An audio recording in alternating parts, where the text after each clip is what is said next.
Le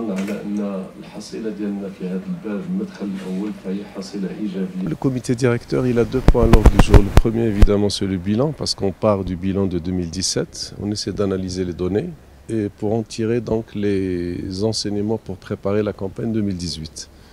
Alors, le bilan, on l'apprécie à travers 4 entrées majeures.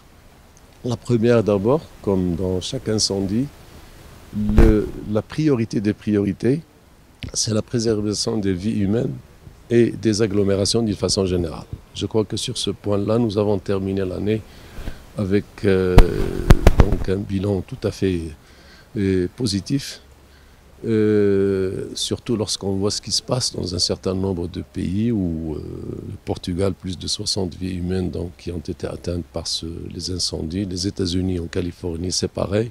Donc ça, c'est un élément central dans toute stratégie d'intervention. Le deuxième point d'appréciation, c'est celui de l'efficacité d'intervention. Nous terminons cette année avec moins de 6 hectares, plus exactement 5 hectares, 9 par incendie, alors que la moyenne méditerranéenne dépasse largement les 16 hectares par incendie. Et ça, c'est une performance remarquable, d'autant plus que dans ces 5,9 hectares, 65% sont concernés uniquement pour la partie de strates herbacées et les essences secondaires. En d'autres termes, on a moins de 1,9 hectare d'arbres forestiers qui sont touchés par chaque incendie, ce qui est une performance importante. En 2017, il y a eu combien d'incendies? Nous avons plus de 425 ou 430 incendies. Le nombre d'incendies est en augmentation permanente et inversement, les superficies incendiées sont en diminution. Ceci tient au fait que les équipes d'intervention, que la stratégie de lutte contre les incendies sont d'une efficacité qui permettent d'intervenir avec rapidité, avec célérité et avec efficacité. C'est ce qui explique. L'origine des incendies au Maroc, paraît-il, est contraire à celle des autres feux dans le monde.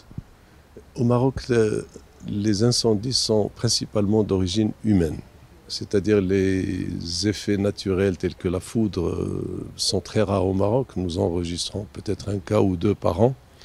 Mais c'est complètement différent de ce qui se passe par exemple dans les forêts boréales, en Russie, au Canada, etc. Donc l'origine est essentiellement humaine. C'est bien. Et les dispositifs mis en place pour 2018? Pour 2018, nous allons consolider la stratégie parce qu'elle donne de bons résultats. Principalement à travers un régime informatique d'appréciation du risque d'incendie de forêt, parce qu'il ne s'agit pas uniquement d'attendre que les feux éclatent pour aller les éteindre, mais il faut être proactif, c'est-à-dire il faut calculer le risque, c'est ce que nous faisons aujourd'hui du mois de mai jusqu'au mois d'octobre, 2 fois par jour. Nous calculons le niveau de risque et nous faisons un prépositionnement de toutes les équipes, c'est-à-dire qu'il y ait ou qu'il n'y ait pas incendie, nous nous positionnons proactivement par rapport au risque d'éclatement d'un feu de forêt. Ceci a donné d'excellents résultats et nous allons encore l'améliorer en 2018, principalement par une forme de territorialisation, parce que nous savons que chaque territoire a ses spécificités, de telle sorte à ce que le procédurier ou la stratégie de lutte de chaque incendie obéisse donc à des données locales qui rassemblent toutes les données pour pouvoir être le plus efficace possible.